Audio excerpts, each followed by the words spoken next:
நாளைக்கு போட சொல்லியிருக்கேன்.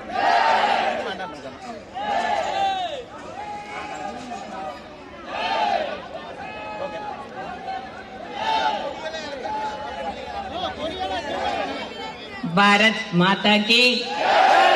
அன்புக்கும் மரியாதைக்கும் உரிய கோவை நாடாளுமன்ற தொகுதியினுடைய சகோதர சகோதரிகளே, பாரதிய ஜனதா கட்சியினுடைய மாவட்ட தலைவர் திரு ரமேஷ் அவர்கள், முன்னாள் மாவட்ட தலைவர் அன்பு சகோதரர் திரு பாலாஜி உத்தம ராமசாமி அவர்கள், கூட்டணி கட்சியில் இங்கு வருகை புரிந்திருக்கக்கூடிய தமிழ் மாநில காங்கிரசினுடைய மாவட்ட தலைவர் திரு வி வி வாசன் அவர்கள், இந்திய ஜனநாயக கட்சியினுடைய நிர்வாகிகள்,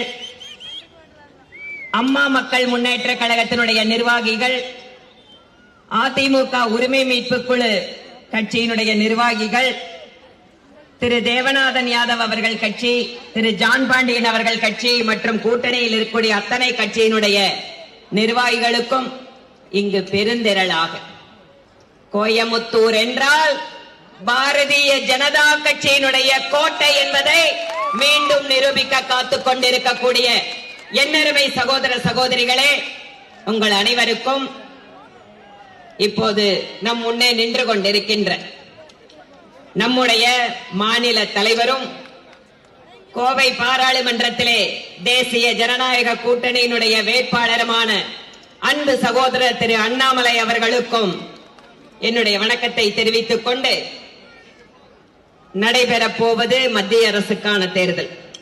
ஏன் மீண்டும் மீண்டும் நாம சொல்லணும் அப்படின்னா, இங்க இருக்கக்கூடிய மாநில கட்சிகள் ஏதோ மாநிலத்தினுடைய தேர்தலை போல, உள்ளாட்சிக்கான தேர்தலை போல அவர்கள் பேசிக் கொண்டிருக்கிறார்கள். டெல்லியிலே யார் ஆட்சி அமைக்க வேண்டும் என்பதற்கான தேர்தல் இது. தமிழகத்திலே இன்று சூழல் வேகமாக மாறிக்கொண்டிருக்கிறது. தென்னிந்தியாவிலே பாரதிய ஜனதா கட்சி இல்லை என்றார்கள். தமிழகத்திலே எங்கே இருக்கிறார்கள் என்றார்கள். கடந்த 20 வருடங்களாக எத்தனை கேலிகள், எத்தனை கிண்டல்கள், எத்தனை அவமானங்கள். பாரதிய ஜனதா கட்சிக்கு யார் ஓட்டு போடுவாங்கன்னு கேட்டாங்க. பாரதிய ஜனதா கட்சி தமிழகத்தில் அவர்களுக்கு என்ன வேலை என்று கேட்டார்கள். இப்போது சொல்கிறார்கள், ஒவ்வொரு நாடாளுமன்ற தொகுதியை பார்த்து பாரதிய ஜனதா கட்சி முக்கியமான அரசியல் சக்தியாக மாறிக்கொண்டிருக்கிறது என்று அத்தனை பேரும் ஒத்துக்கொண்டிருக்கிறார்கள்.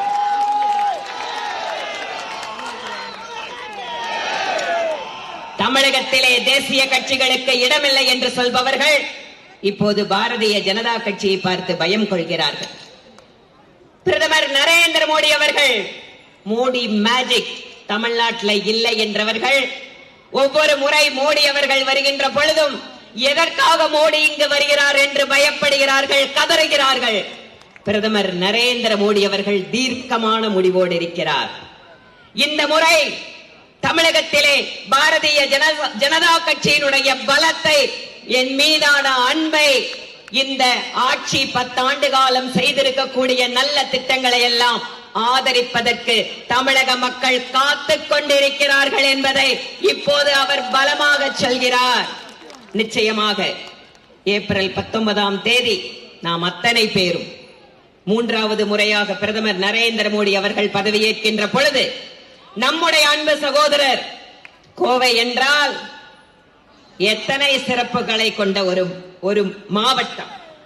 இங்கு வந்து சிறு குறு தொழில் நிறுவனங்கள், உள்கட்டமைப்பு வசதிகளை இன்னும் அதிகமாக எதிர்பார்க்கின்ற பல்வேறு வெளிநாட்டு நிறுவனங்கள், இங்கு இருக்கக்கூடிய பெண்கள், சுயுதவி குழுவிலே சிறப்பாக பணியாற்றுகின்ற குழுக்கள் அதிகமாக இருக்கின்ற இடம், சக்தி வாய்ந்த இளைஞர்கள், ஆற்றல் மிகுந்த பெண்கள், அருமையான விவசாயிகள், நம்முடைய சிறுவாணி தண்ணியை போல சுவையான மக்கள்,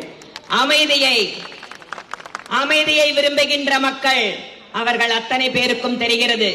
இங்கு கோவை நாடாளுமன்றத்திலே திரு அண்ணாமலை அவர்கள் பாராளுமன்ற உறுப்பினராக மாறுகின்ற பொழுது, கோவைக்கு ஏற்கனவே கொடுத்துக் கொண்டிருக்கின்ற அத்தனை திட்டங்களும் பல மடங்காக மாறுவதற்கான வாய்ப்புகளை நாம் எதிர்நோக்கி காத்துக் கொண்டிருக்கிறோம்.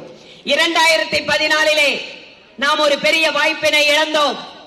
2019 கூட ஒரு அற்புதமான வாய்ப்பை நாம் இழந்தோம்.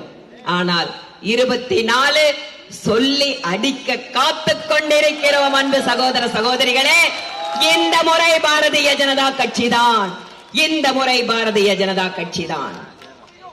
கோவையிலே எண்ணற்ற திட்டங்களை, ஏன் அன்பு சகோதரர் இங்கு வாக்குறுதிகள் கொடுத்திருக்கிறார். 500 வாக்குறுதிகள் 100 நாட்களுக்குள்ளாக நான் செய்து முடிப்பேன் என்று உங்கள் முன்பாக வாக்குறுதி கொடுத்திருக்கிறார். நிச்சயமாக நம்மால் செய்ய முடியும். நிச்சயமாக பாரதிய ஜனதா கட்சியால் செய்து முடிக்க முடியும். நம்முடைய வளர்ச்சிக்கு, வருங்கால தலைமுறைக்கு இங்கு ஒரு ஆற்றல் மிகுந்த இளைஞர் நம்முடைய பிரதிநிதியாக இருக்கின்ற பொழுது, நம்முடைய வருங்கால தலைமுறைக்கு நாம் நல்லதை செய்ய வேண்டும் என்றால் நாம் செய்ய வேண்டியது ஒரே ஒரு வேலைதான். இத்தனை நாட்கள் கடுமையாக உழைத்துக் கொண்டிருக்கிறார்கள் என்னருமை சகோதர சகோதரிகள் அத்தனை பேரும். ஊனுறக்கம் இல்லாமல் நைட்டு 12 மணி 1 மணிக்கு உட்கார்ந்து பேசிட்டு இருக்காங்க, வேலை செஞ்சிட்டு இருக்காங்க. திரும்பியும் காலையில 6 மணிக்கு எழுந்து நிக்கிறாங்க. வேட்பாளர் எப்படி கடுமையாக உழைக்கிறாரோ அதே போல இங்கு இருக்கக்கூடிய ஒவ்வொரு பாரதிய ஜனதா கட்சி தொண்டர்களும் உழைத்துக் கொண்டிருக்கிறார்கள். இவர்களுடைய உழைப்பு வீண் போகாது. பிரதமர் நரேந்திர மோடி அவர்களுக்கு கோவையின் மீது தனி பாசம். இந்த கோவையின் மீது கொண்ட பாசத்தால் தான் மாநில தலைவரிலே இங்கு களம் இறக்க இருக்கிறார். இதை நாம் புரிந்து கொள்ள வேண்டும். அந்த சகோதர சகோதரிகளே, இது பாராளுமன்ற தேர்தல் அப்படிங்கிறதுக்காக மட்டும் இல்ல. தமிழகத்திலே ஒரு புதிய அரசியல் வரலாறு, அது பாரதிய ஜனதா கட்சியினுடைய வெற்றி வரலாறாக இந்த தொகுதியினுடைய வெற்றி மாறும். அதை நாம் புரிந்து கொள்ள வேண்டும். வரும் காலத்திலே பாரதிய ஜனதா கட்சி வேகமாக வளர்வதற்கு, மக்களுடைய அன்பை பெறுவதற்கு, அவர்களுடைய ஆதரவை பெறுவதற்கு இந்த தொகுதியினுடைய வெற்றி என்பது முக்கியமான வெற்றியாக பார்க்கப்படும். அதனால் எத்தனையோ தியாகத்தை செய்திருக்கிறோம், எத்தனையோ அவமானங்களை பொறுத்துக் கொண்டிருக்கிறோம். இன்று நமக்கு தேவை இந்த தொகுதியினுடைய வெற்றி என்பதுதான் நம்முடைய தேவை. இதை புரிந்து கொண்டு இன்னும் 2 நாட்கள் ஒவ்வொரு வீடாக செல்வோம். ஏன் தாமரைக்கு வாக்களிக்க வேண்டும் என்பதை மக்களிடம் நாம் எடுத்துக் கூறுவோம். ஏப்ரல் 19ஆம் தேதி அதிகாலை முதல் சாயந்தரம் முடியற வரைக்கும் எந்த காரணம் கொண்டும் நாம் களத்தை விட்டு மாறிவிடக் கூடாது. அத்தனை பேரும் மாலை வரை இருந்து நாம் வாங்குகின்ற அத்தனை வாக்குகளையும் வாக்குச்சாவடிக்கு கொண்டு செலுத்த வேண்டும். கோவையினுடைய வெற்றி என்பது சாதாரணமான வெற்றியாக இருக்கக்கூடாது.